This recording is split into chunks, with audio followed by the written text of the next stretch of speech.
So Pat, the vote of the British public is known. They have voted to leave the European Union. We are very much now in unprecedented territory. What next for the EU? I think it is a very profound, difficult, for myself I'd say even shocking result. I think we enter a new age of uncertainty.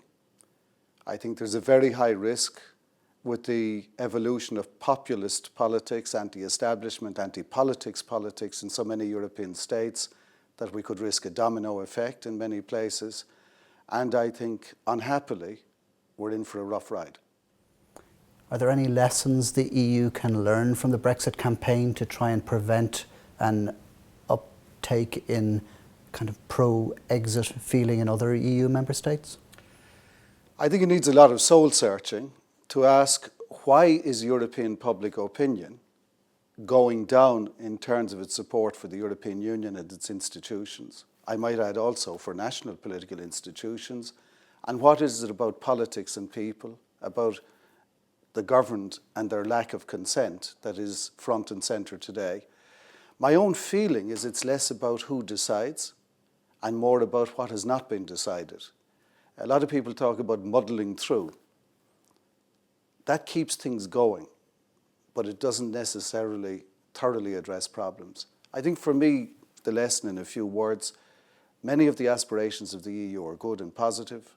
Many of the outcomes are well short of the aspiration, and that the delivery gap is becoming a credibility gap, and that's the key.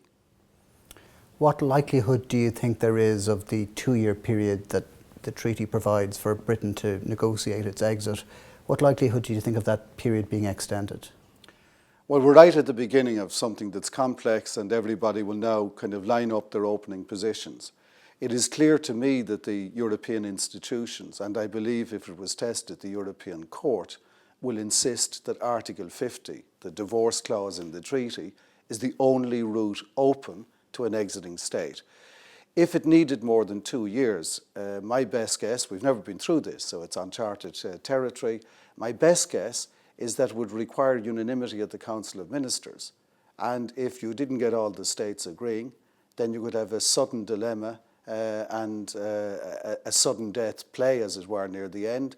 So this will require, I think, to cool it, calm, reflect, and try to put back in the tracks as best we can the ability to salvage the greatest amount possible, allowing that this is really not the result that anyone wished for, at least outside the UK. So a very uncertain future for Europe, a very uncertain future for Britain, and a lot of talking still to be done. Yes, and the talking still to be done. I mean, it starts, of course, with all the rawness that happens in a campaign, but raw doesn't work when you've got to do business.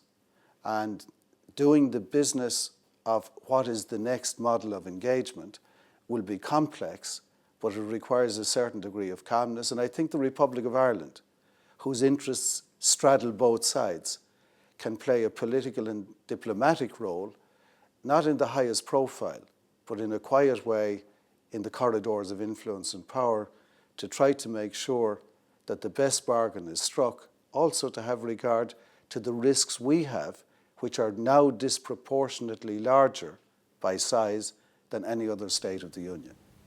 But it's important to remember, of course, that Ireland remains a member of the EU and that there is no question of Ireland leaving the EU at this point. On the contrary, it's very clear that the government strategy now is to tell the entire world we're staying where we are and we're going to work our very hardest to make the greatest success of it. And that therefore requires of us to be an agent of goodwill in this new dialectic that has emerged between continental Europe and the EU in general and the United Kingdom and its political power in particular. Thanks, Pat. Thank you.